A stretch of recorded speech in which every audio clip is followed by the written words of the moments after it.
Aoife McIlRaith. I am a freelance digital marketing consultant. So I help brands get the right content in the right place to the right audience at the right time online, basically. So uh, today we started last week kind of touching on the intro to SEO and a high level look at SEO. But one of the things we touched on was what is the goal of your website? So I kind of wanted to take that a little bit today because as much as we want to dive deep into the tactical stuff that we can do, we really do need to take a step back and understand what it is we should be doing. So one of the ways I usually do this as customers is really kind of like, how do you win online? But like, what are successful companies online doing that the non-successful or new people to digital need to understand? So Um, going to kind of recap on the four pillars of search. I'm going to just drill this into your brain every time we meet so it sticks. And then really we're going to look at the fundamentals of a digital strategy and what you need to do to build that out so that we can then start looking more deeply at SEO and some other pieces. So the four pillars of search for anybody that wasn't here last week. In order to get your site ranked and crawled and indexed and ranked in Google or any other search engine, there's actually four things that we need to address, not just one thing of SEO. And guys, these slide decks, you can have them, so you don't need to frantically write if you don't want to. I know I take notes because it makes it stick in my brain, so go ahead and do that. But don't feel like you need to take everything down because you're not going to get the deck. Happy to share any of these with you. So the first pillar for anything to do with the digital marketing really is data, right? And understanding where we are so we can understand where we need to go. So whether you have a website that's been sitting there for 5 years and really haven't done anything with, or you're just building out a site. We want data that lets us know how we rank locally. We need data to understand how our competitors rank, because how are we going to succeed if we don't know who we're going to compete against? Um, what content ranks and why it ranks. We need to understand technical issues with our site and lots of other data pieces, right? So it's all digital, it's all trackable, and we can get data for everything. And this is the only way we're going to know if we're winning is if we have data to start with and then data moving forward. So the first pillar you need to understand is data. The second piece you need to understand for websites or digital is technology. So most people, when they think of SEO, they think of optimizing content, but actually 45% roughly of SEO now is technical. It's got nothing to do with content.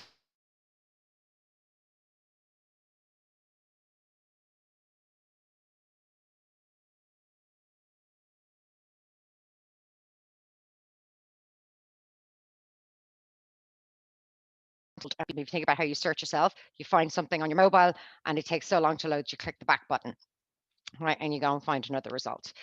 Um, how a search engine can come and crawl and index your site is really important. How they actually get in there and crawl it. There's other things like sitemaps and robot.txt files, nothing that you guys need to remember or worry about, but it are things that your developer needs to have done for you. The third pillar then is content, which is what most people think about when they think of digital or SEO. So how do we get our on-page optimization done? How do we get our web pages to rank for search queries? Another piece that falls in there is actually paid advertising. I like to explain it to customers that your SEO is your marathon. It's a steady, long race. And your paid is your sprint. It's how we're going to get content in front of customers really quickly. Other pieces that fall under content is voice search, which is big now. Think of Siri, Alexa, okay, Google. And I can't say that too loud, or my Google and my Alexa will start giving me answers. Oh, look, it started already. Um, yeah, it does that all the time. So keyword research, actually understanding where our customers are, and then we do on-page optimization. And the fourth pillar is off-page. How do we drive backlinks to our site? right? That's all the information, social shares, blog content, news that will drive a link back to your site. So they're the 4 pillars we have to remember when we're doing digital and SEO. And ultimately, what I say to all customers is if you've invested time, money, and budget into building a website, if the website's not found or doing something for you, where's the investment, right? There's no return on investment. There's another thing that I didn't bring up last week that I'm going to throw in today just to throw another level on top of it. So I'd mentioned last week that there's basically Google uses a mobile first index, which basically means if your website looks really good in desktop but doesn't show really well on a phone, you're not doing it correctly, and Google's going to start hammering you. Now, March 2021 is our deadline. So Google don't like to tell us anything about how they rank search engines, right? It is every search engine in the world wants to do it, which is why SEO industry is obsessed with finding out how Google does it.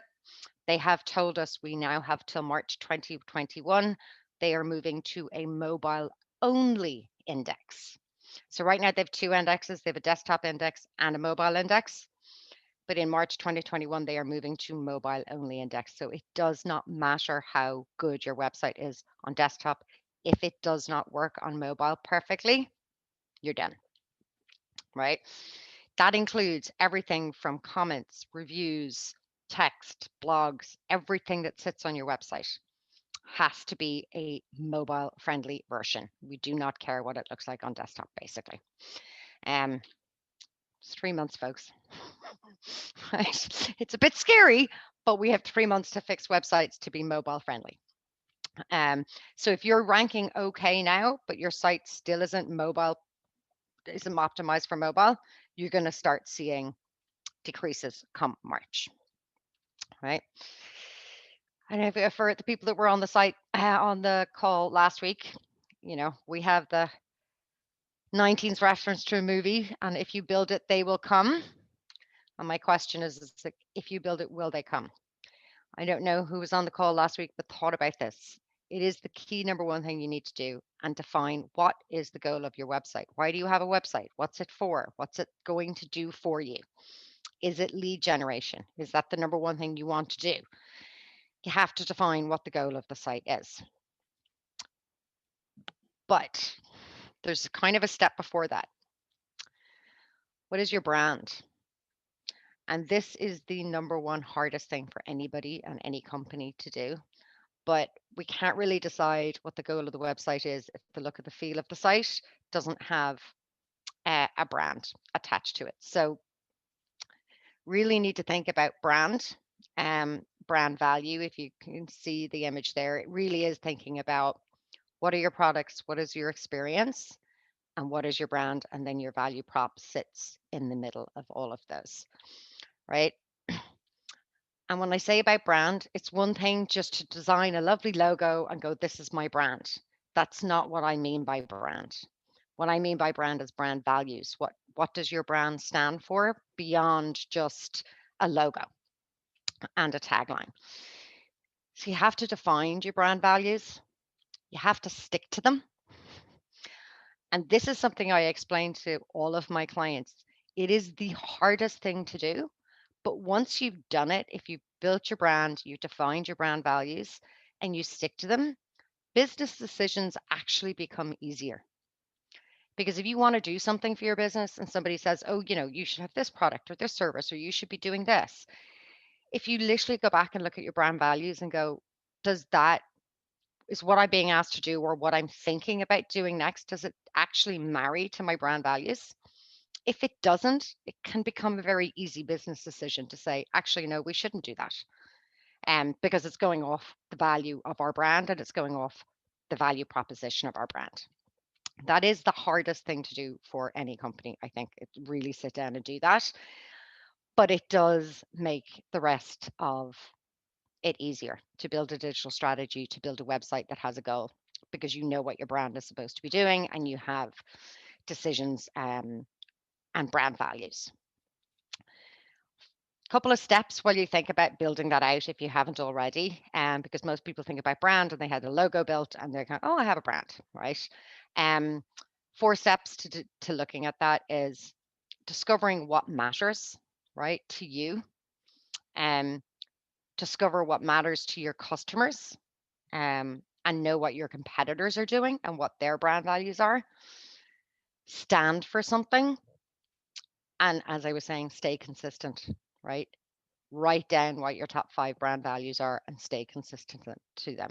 If you think about what Apple do, what Nike do, what Virgin do, they all have a very clear brand, but not just a clear logo, and how they talk about it. They are consistent about what they do and they never go off brand value. So, other tips to think about there is when you're building them, make them memorable, make them unique, make them actionable, meaningful, clear, and really important, timeless. Like, don't build out a brand value that's only going to have a lifespan of 12 months, right? Um, I'm not going to read all of that text, but it's there for you when if you want the deck afterwards to kind of go a bit deeper into that. But it is a really, really, really important piece if you are looking at digital, and being successful online. You have to have a brand that you can build and stick to, right? So, what do successful companies know that online that are, do really well that companies online don't do really well? So there's some core pillars, and these all map back to brand. But first one is strategy, right? You need to build a strategy. I mean, how can you, like, you can do lots of tactical things with digital marketing, but unless you have an overarching strategy of what it is you're trying to achieve, the tactics will just be a map of higgledy-piggledy things that you do haphazardly, right, with no structure around them. So defining goals that are mapped to your business objectives, right? Uh, Defined and measurable goals. So one of the things I work with my clients on a lot is they go, okay, my goal is to get more sales, right? That's not a goal.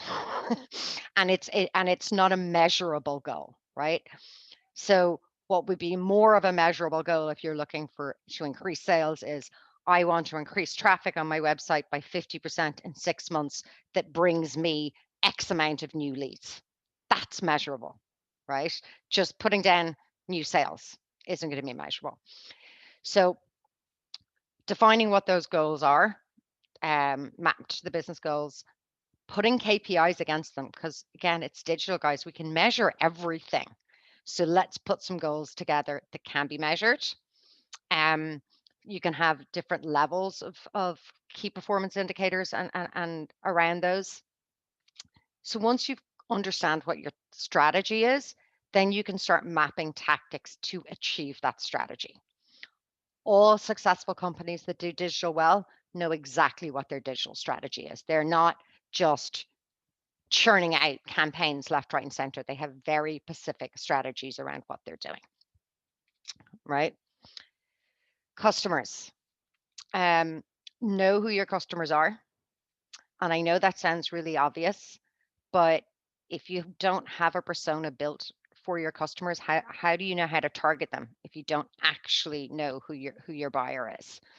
You need to do research around that and know where your customers are. Like, what channel are they? Are you B2B and they're more likely to be on LinkedIn? Or are you B2C and you're more likely to capture new customers on Instagram? Right? What channels are they using? Do they like emails? Do they engage with video content over static blog content? What type of content do they want? So understanding, and you don't have to have done that content yourself to get that information. There's so much available already on almost every industry out there. You just kind of need to do the research and do the searches on Google. And the other thing is how do they search for your services? So we touched on this a bit last week, around keyword research. But if you don't understand what your customers are searching for, they will never find you. And you have to get out of your own way. We are all such experts at what we do, and we think in terms of our own terminology. We talk about our industry with acronyms that really we are the only people that understand, right? You have to get out of your own way and really start researching how customers will look for products and services. And there's lots and lots of tools out there to do that. So once we have built an overarching strategy for our business and our digital goals, we know who our customers are, we know how they search for our products.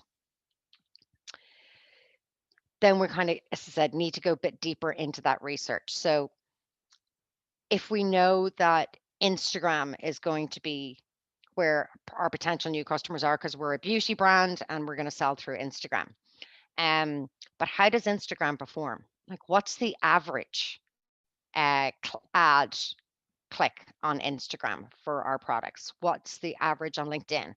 Um, how many people engage? Like, go and look at your competitors. If they've got an Instagram account, how many followers do they have? How many times do people actually engage with their content? What type of content are they engaging with? So, really trying to start to understand the content that your users want before you even go and build anything, right? Um, understanding how the website ranks right now and understanding how our social media channels perform is really important. Again, it's digital. We can get all of this information. I was on a call yesterday with somebody from Ireland together, and I told him straight off the bat, I'm like, oh, I see you ran some ads in January and then again in March, but then you haven't run anything since. And he was like, what are you, the CIA? I'm like, no, I can see right there in front of me without you giving me any information what you're doing, which means I can get it on your competitors. So all of the data is there, it's accessible. We just need to pull it all together. The other thing we need to think about is, are there any barriers to success currently for us, right? So is our website structured correctly? Is it technically working? Can the search engines come and index it? Are our Facebook pages, if I have a Facebook account for my business, is it set up correctly? Do I have channels and photographs and albums? Or am I literally just have a Facebook ream of content and I post every now and again? There's so much to those channels that can be leveraged.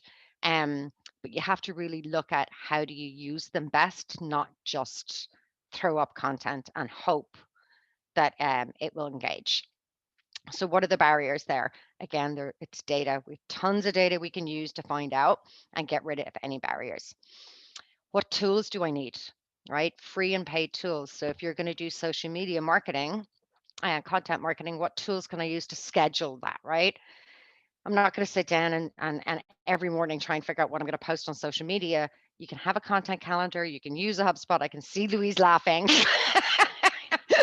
um, like, don't try and schedule that stuff. Like, you can bulk, and I know what Louise does on a Saturday. You can't tag. So like the way that you can, and that when you're doing it manually, you can't tag in photos. There's a lot of things you can't do, but obviously you can do this. So I won't get into it. But yeah. No, absolutely. There's times where you need to post in real time, but if you have a stream of content that you can put out there that's not tagging anybody, that's just about your brand, then you can schedule it. So there are loads of free tools, paid tools. Some of them are really cheap, right? And some of them are really expensive. But uh, again, I can't go on enough about keyword research and understanding how your customers search for your products and absolutely understanding what your competitors are doing. Every really successful brand online knows exactly what their competitors are doing. And when I talk about competitors online, I am not just talking about your direct competitors. So if I am a B2B company in the printing industry, I'm not talking about the three other printing companies that are in my area that I compete against offline for business. I am talking about anybody that's competing online for search terms related to the printing industry. So that could be you're competing against news, you're competing against bloggers, you're competing against Twitter, and anybody that's talking about the creating industry, then you're competing against your direct competitors if they have a website. So understanding that competitive space, like, is there a blog that does really, really well, that actually doesn't sell anything, but just talks about printing all the time, right? You're competing against them. So understand who you're actually competing against. Successful companies know exactly what their competitive landscape looks like. Um, I think I've covered off all of that. So really understand who they are, and list them and rank them against yourself, and learn what they do. What are they doing really well, and why? Why are they successful at it? What tactics are they using? So learn from them as well. Um, Assets. Now we're kind of down to, we have our strategy, we've done our research, now we're going to create assets and campaigns. So really successful companies, again, have a strategy about how they create campaigns. They're not just haphazardly doing it. And when I mean successful company, guys, I'm not talking about the Apples and the Nikes of this world. I'm talking about SMEs that just have a strategy built around this, that are winning. So campaign and messaging. What is the campaign for? What's the messaging for? What messaging are you creating around that campaign? And what's the outcome? Like, is it a branding campaign just so people know who you are? Is it a lead generation campaign because you've got you need more leads? Is there are you providing an offer that you're putting out there? It's a Black Friday campaign. And it's more about, there's costs involved in campaign, and people think that, oh, I'll just create a campaign. Really, a successful campaign needs a landing page just for that campaign, right? You need to build a page on your website to land people on that. You need to optimize that landing page for search as well as campaign. You need to find images that are correct for that campaign. The other things you need to think about with around campaigns on your website in general is something I talked a bit about last week called EAT, but it's a core part of Google search engine algorithm, and it stands for expertise, authority, and trust. It will rank you, or it wants to know that you're an expert, you're authoritative about the products and services that you're offering, and that you're trustworthy, right? You're not just some crazy website going up there that's trying to scam people out of money, right? Can I ask you a quick question? Yeah.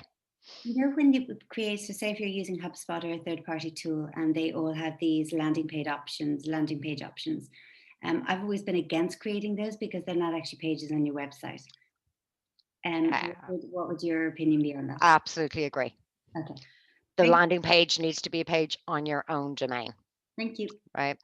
And also think about, guys, I mean, I know it costs money to build a page, but it can be reusable, right? So let's say you're building a Black Friday page, right? Because it's coming up to Black Friday and you want to run a Black Friday campaign.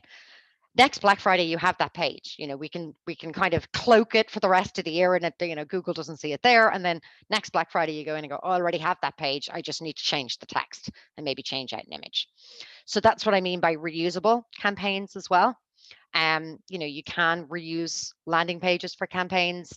You can reuse campaigns. There's different types, right? If you have, let's say you did a piece of research and it's really interesting and you put it out there, and there's no reason why you can't put it out there again 6 months time, because guess what? You'll have a wider audience, or there's new people that haven't seen your research.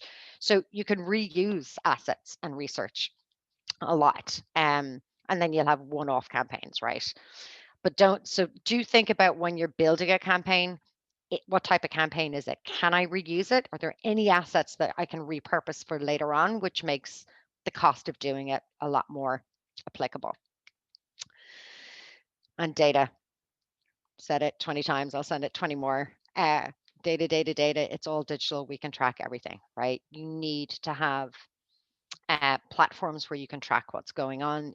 If you have a website, you will already have access to Google Analytics and Google Web Search Console, which will give you loads of data, but it'll only give you data on your website for you.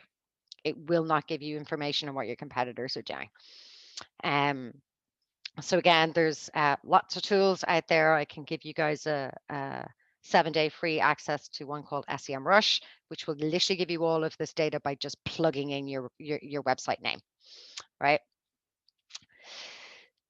So I'm conscious of time. Budget. You do need to think about how you put a marketing budget together, right? Do you have an annual budget, quarterly, or monthly? and how should you use it. Do some research into, don't kind of go, okay, I have X amount and that's going to be my marketing budget. You got to think about it a different way. You got to have to think about, in order for me to get new sales, how much will it cost me to get one of those new sales, and work that way rather than going, I have 5,000 this year I can spend on marketing. If we spend the money correctly and we have the right data and campaign set up, we could end up spending 10,000, but we'll have a return on investment and we're getting the money back to enable us to spend the extra 5. So do the research. There's lots of different ways you can look at how you create the budgets, but first thing you're going to do is budget for keyword research, understanding. There's loads of acronyms I'm going to throw at you now, right? PPC is how most people talk about it, which is pay per click. So every time you click on an ad, that company pays for it. Another acronym that goes around that is SEM, which is search engine marketing, which basically encompasses all types of paid ad. There's cost. We talked about it for creating landing pages, right? There's cost for data and tracking. You can do this yourself, or do you need to outsource it to somebody? So there's lots of different budgets, and I have loads of templates around budgets, guys, if anybody wants to go deeper in them. But you need to kind of start thinking about it that way. So I'm going to give you a really quick example about how this works, right? So you can start thinking about it. But first thing with any digital budget is you need to know your COV, right? Which is basically your average order. Sorry, that's acronyms. It's AOV, average order value, right? So one mistake people make is they take their quoted value. We need to know the actual order value. So if you look back on your past year or 6 months or how much data you have around that, what was calculating all of the sales that you made by the amount of buyers that you had, what was the average order value for you last year, right? That should, for some people, is a really easy thing to do. For other people, it's a really hard thing to do, but you really need to understand what your average order value is from a business perspective anyway, as well as marketing perspective. Once we understand an average order value, we can now start thinking about, well, how much should I be paying to get a new customer if I know that my average order value is this, right? So we have what we call a cost per acquisition. So basically what we're doing is, how much will it cost me to acquire X amount of customers, right? This is a really key data point that we need to understand on digital marketing, right? Then we need to understand how much it's going to cost us to actually create a campaign, right? And I've given some indicators there about what you need to think about it. People usually just kind of go, oh, I need X amount budget for Google to run the campaign, but they haven't really thought about all the other things that go into building the campaign first. And as I said, some of them can be reusable, so they're one-off costs at the beginning, but they can be reused. And the other one, which is way down the track, but just something to keep in mind, is a customer lifetime value. So especially if you're in a B2B space, if you know your average customer order value, let's say, is, I don't know, 2,000 euros, and if you're the B2B space, but your average lifetime value is you have that customer for 5 years, right? So the value of that customer is actually 10,000, not 2,000. Now we can start to understand how we should be spending money rather than just going, I have X amount to do marketing, right?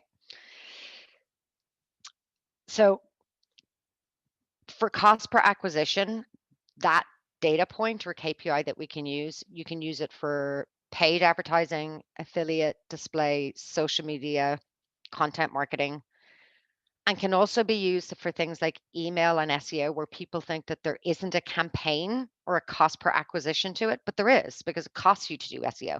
It costs you to send out an email, right? So we can use this data point across all of these different types. So very high level, simple maths example, guys, right? If our campaign costs 1,500, right? and we decide that we're going to spend €1,000 on ads behind that campaign.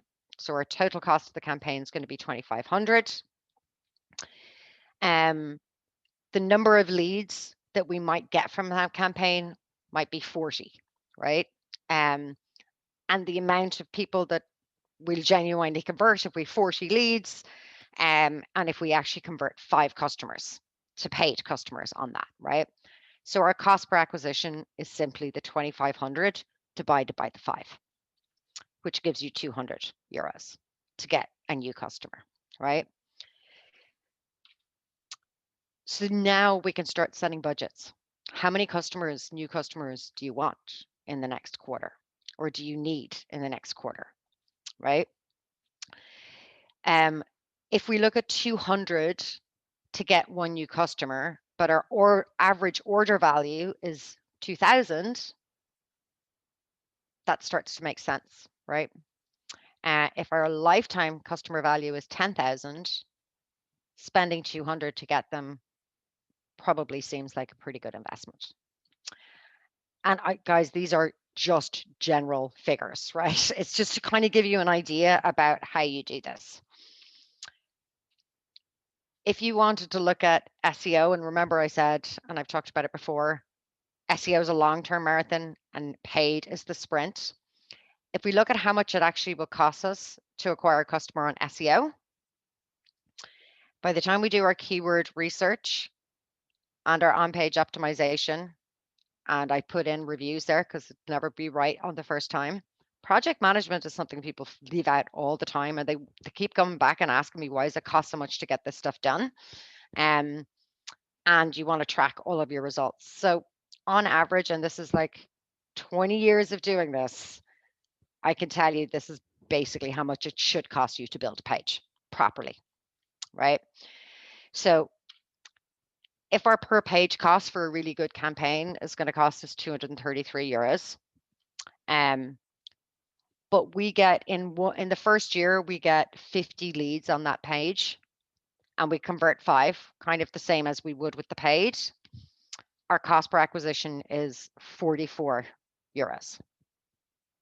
If you remember, it was 200 on the paid.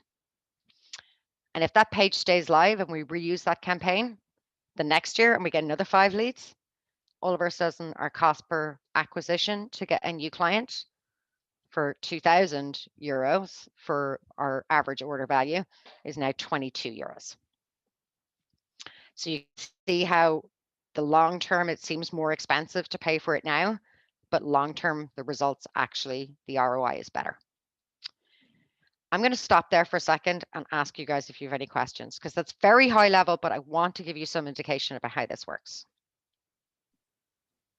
That is the most concise, to the point description and breakdown I've ever seen, Aoife. Thank you. That's really, really good. And that shows how much, because I mean, I've got spreadsheets for organic, for paid, for every type of marketing. So yeah, I'll be using that as a template if you don't mind. Absolutely. Take away. Yeah, it took me a long time to make that simple. Yeah, that's simplifying to the nth degree. It's amazing. Yeah. But does anybody else have any questions around that? I know it's a lot to take in, but does it kind of make sense? Yeah. Okay. So I'm conscious of time as well. To get started, I'm kind of going to go back to the 4 pillars again, right? To really get started and build out, and what successful companies have done. Fix anything on your website that's not working. Get your technical audit done and fix anything on the website that is going to stop you from ranking well. Define a strategy, right? Let's not just haphazardly hope we can do some tactical things online and it will work. We need a marketing strategy. We need to set goals against them, and we need to set, as we talked about, define KPIs. Not, I want more sales. Let's actually define something that is measurable and trackable. Do your keyword research for paid and organic. Do your competitive research. One thing, I talked about it last week very briefly. If you have a physical, well, whether you have a physical office or, I mean, bricks and mortar store or not, Google My Business is an absolutely core thing that you need to do. You need to claim your Google My Business page. There's nothing else you do this week. Go and claim your Google My Business page. It's about 14 steps, takes about 20 minutes, and it is dummy proof. It literally talks you through every single thing you need to do. You do not need to be technical or marketing in any way to do that. Um, so that's what you need to do first. And then ongoing, do think about making sure the website is always technically correct. Um, Keyword research, we're always trying to find out how customers are looking for our products. Content creation, obviously that's new pages, right, or a new blog post. On-page optimization, backlinks. You will see I will go on about competitor tracking a lot, right? Data and data. So very quickly to recap on my, the four things, there's two things I will hammer home every week is the four pillars of search and the do's and the don'ts of search. Right? Do make your site crawlable.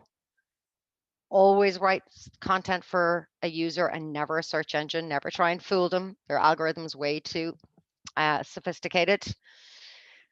Always make sure every page or blog post that you put up is optimized. Try and help users, right? Don't just create content for the sake of it because you have a checkbox. I need to write a blog this week. Write something that's valuable.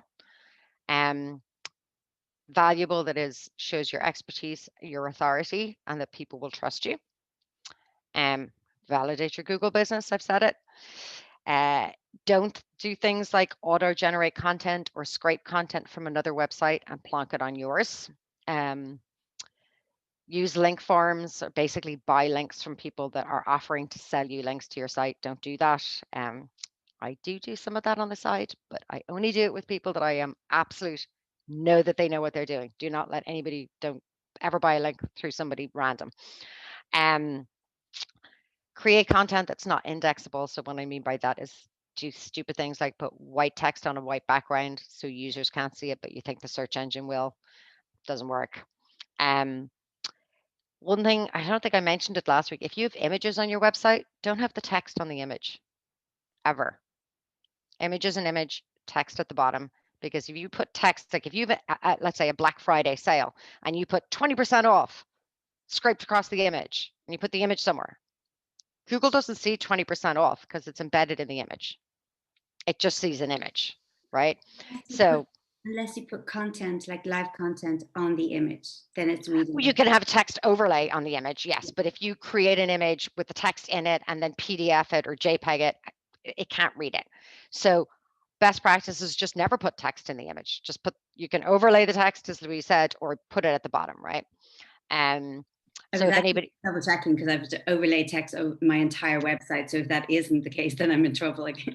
If it's text overlay, it's fine. Just not text embedded, as in like I created an image and then just saved it as a JPEG and threw it up because it can't understand this. All right, that is me. Questions from anybody on anything, this or anything. I wrote my my main kind of website page targeting a specific keyword, and then I decided to kind of target a different keyword, and it's not going as successfully as the first attempt. So, like, is it possible to target two keywords with one web page? And how does one go about kind of targeting multiple keywords, I guess? Yeah, so the bottom line is every landing page should be about one thing, right? So the way that websites work is you're going to have a home page, right? And that's all of your information. That's your brand and it's products and services. And then underneath that, on the next level down, you'll have categories, right? So let's say I sell beauty products. So I'm going to have on a category, I'm going to have face. And then under face, I'm going to have creams, right? So on the cream pages, really, I should have one page for every cream that I sell. Mm-hmm. On the page that's talking about all facial products, I can target all the keywords related to that. So we need to map them. You need to decide what keywords go to what pages, because ultimately Google will only rank one page for one search term. You can't rank twice. for the same keyword. You used to be able to do that years ago, but now it's one brand gets one's results, right? So Kathy, can you give me an example of exactly the two keywords you were trying to rank for?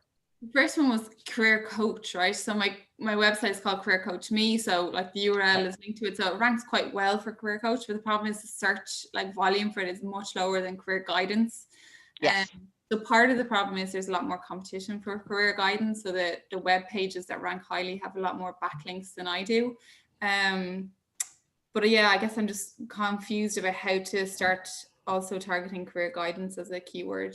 Yeah. So for that example, right, I would stick with the one that was ranking well to begin with, which is career coach, and use the term career guidance no more than twice on that page. I would then have a separate page that goes after the term career guidance and have an internal link back to the coaching page. Okay. So you have to link them together. The other thing to think about is don't get worried too much about career guidance ranks much better, because is it your target market looking for career guidance, or are they looking for a career coach? So they're kind of used interchangeably, like, so it's kind of hard because it's career coach, career counseling, career guidance, like they're all kind of used interchangeably. Okay. So here's one I would think about for you. Go and do a search for what is a career coach? What is a career guidance? Right? Answer those questions on a page on your website. Yeah, I have what is career coaching, but yeah, I think you're right. Answer all of the variants of that question. Yeah. Right. Yeah. So then you're giving yourself an opportunity to have actually answer the question when somebody goes, what is a career coach? Yeah. What is a career guidance? And then answer the question, what is the difference between a career coach and a career guidance person, right? Yeah. Basically find all the variants of the question and get a landing page built to answer every single one of them. Yeah, that makes sense. And drive all of them back to your career coaching specific page. And for those ones, like for them to rank well, do I need to get backlinks to those specific pages then? Yes, preferably backlinks work on, well, a link does work page to page or value content to value content, right? So the backlink has to be talking about career, anything to do with careers that lands on that page. A lot of backlinks just go to your top level domain. It'll just go to your homepage, which is fine too. But yeah, links are a massive part, and you have to build them. Okay, but what you could do also is link the internal links, couldn't you? That's what I'm saying. Like, yes, say in all your internal links matter, really. On your homepage, you're mentioning all those different ones, and you have a page for each of them. You can link from your homepage to those, so it'll have a stronger dominance to show search engines that you're actually talking about those things in different areas of your site. So it's crawling through that. Isn't that right, Aoife? Yeah, no, absolutely. Your internal linking is really, really important and has to be really clean. You can't kind of go from here to over here. Like there has to be, or there should be best practice, a methodology to how you build that out, right? Thank you. Could I ask about the knowledge panel? Because I know you said it's really easy, and I'm generally quite good with tech stuff. So my business is me. I'm a singer, and so my website is myname.com. But when I go into the claim the knowledge panel, it's like verify that I represent Elizabeth Hilliard comes up, and it says sign into one official site profile below, which then has a search console just with my website. Yes. And I click on that and it goes to a Google, manage my Google account. So yes, I'm just not quite sure. Have you come across this before? Yes. So what it's asking you basically to verify that you own elizabethhillard.ie or .com or whatever that website is, which is why it's saying go to search web console or Google Analytics, right?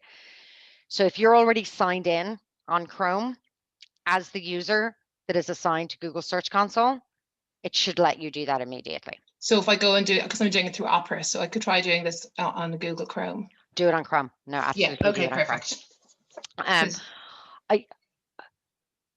Getting a knowledge panel for you as a brand for your name should be easy enough. There was a link. I did it recently because Google just released claim your own name, basically, right? Yeah. But it's released it it hasn't rolled it out to Ireland yet. They've released it, funnily enough, in England, Spain, and Portugal. I mean, US Spain and Portugal. But I did it recently, Elizabeth. So I look for the link to Thank you. go and do it because it's in beta. But yeah, if you can claim all of that through Suka, it's just asking you to validate that you are who you are, so that perfect. you can own it. Yeah. Okay. And then I had one other question.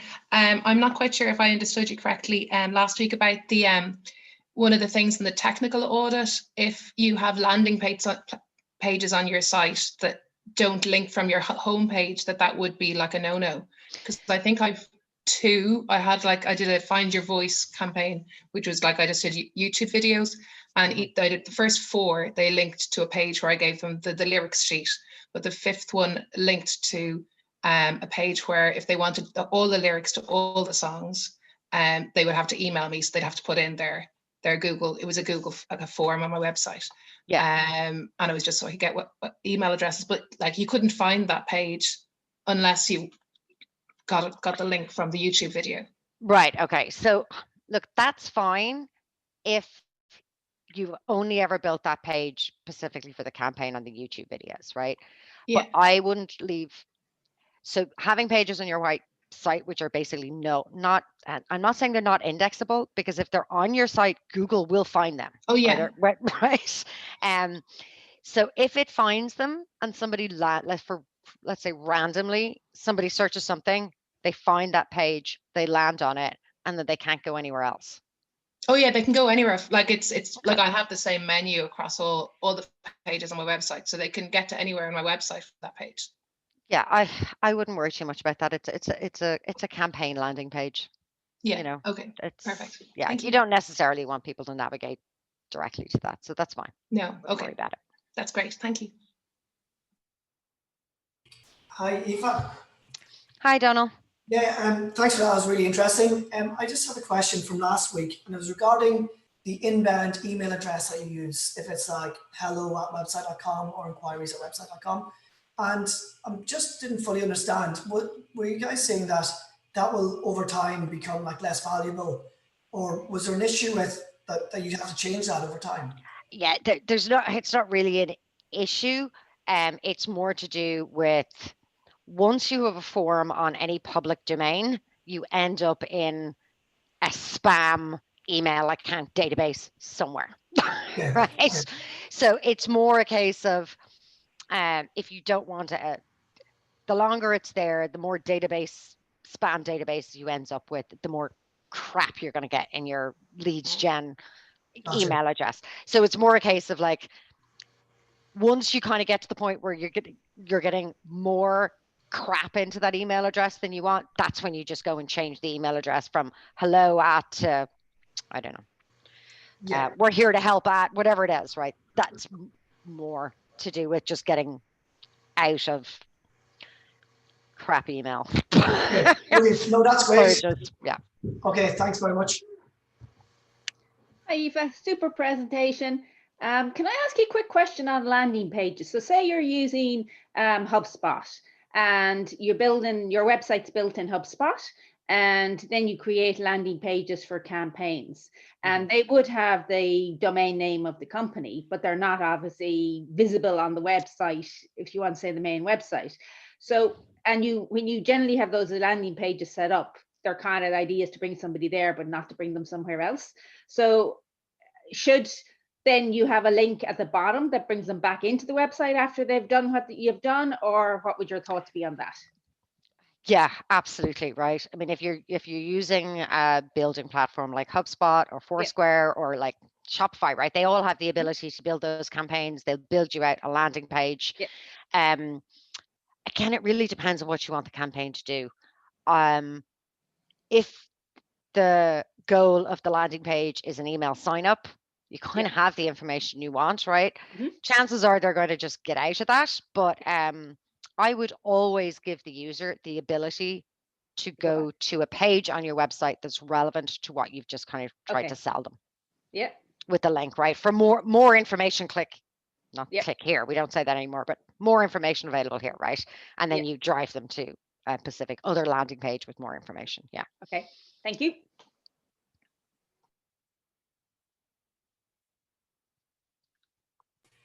Aoife, sorry, I had one more question. In your presentation, you mentioned Salesforce and HubSpot as tools, and I'm wondering, like, as a startup, or as like, is there a point when you should actually start working with Salesforce or HubSpot, like for CRM and for sales database, or like, do you need to be at a certain level of sales to make that viable and worthwhile?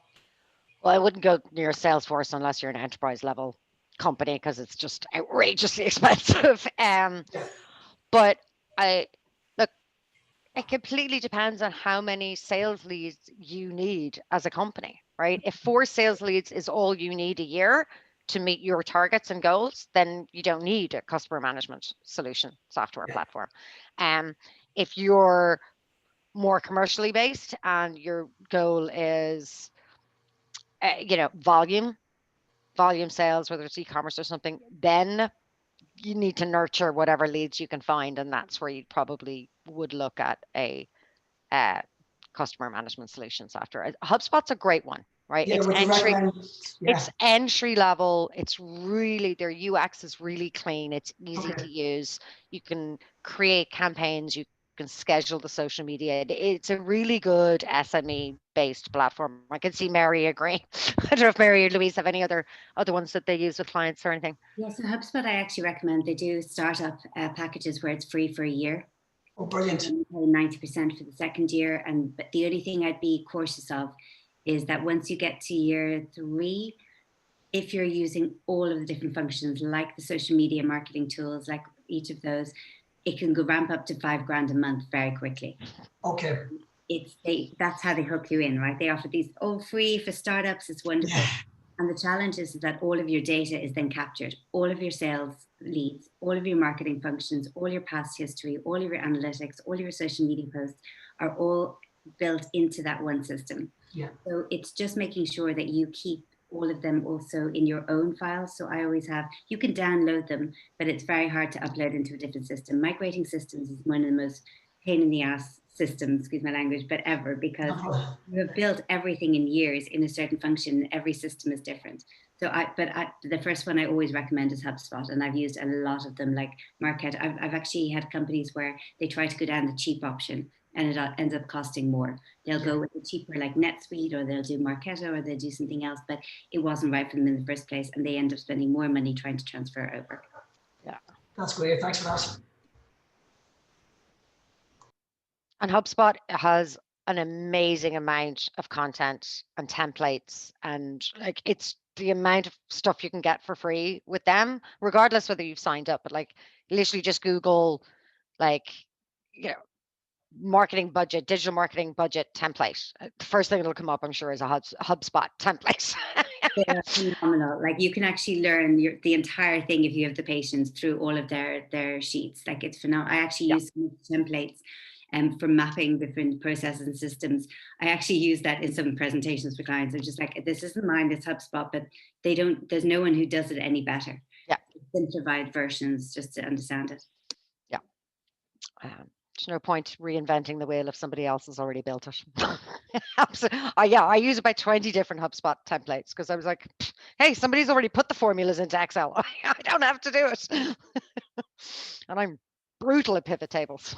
Yeah, they've actually got a really good content calendar, but I'm using it at the minute to build out. It's fantastic. It's really good. They have a brilliant content calendar template. Yeah. Yeah. So using that at the minute, very easy to adapt to your own campaign. Yeah. Just keep in mind, everything they do is US centric.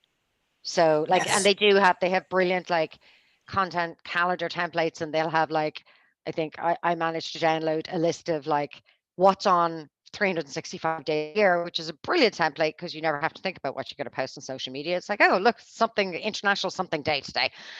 But they're all US centric. And we kind of go, yeah, we don't need half those, but free. I'm all about the free. Does anybody else have any questions, or does anybody want me to look at their website for them? Could we do some website? I have a question, actually. Yeah, of course, Victoria, go ahead. No, just like next week, if we kind of look at different website ones, just from different people, because what you did at the end last week was brilliant to see what areas. I mean, I'd like to take one of those offers of free SEMrush license. Yes, absolutely. Hang on a second. Let me give you guys. I've actually decided I'm putting my head down and just have to do my own website. 'Cause it's always harder working on your own. It's easier to do other people's. Yeah, absolutely. So, sorry, Victoria, go ahead with the question while I pull up this link now. Yeah, I have to run, by the way. Thank you so much again. Yep. Hi, Aoife, how are you? So Good, I'm not go sure ahead. if you talk about that on the first session because I wasn't here, but I was gonna ask if there's any tools that you recommend for keyword research. Yes, there is. So I have used almost every tool on the market, and I'm just trying to find that. And the one that I use is SEMrush. And I am going to throw in a link here for you guys. So I've just put it into chat there. So that is a 7-day free trial to SEMrush for anybody that wants to use it. Okay. Their their keyword magic tool is amazing. They have 3 billion words in their database. So there's pretty much not a term that we can't find there.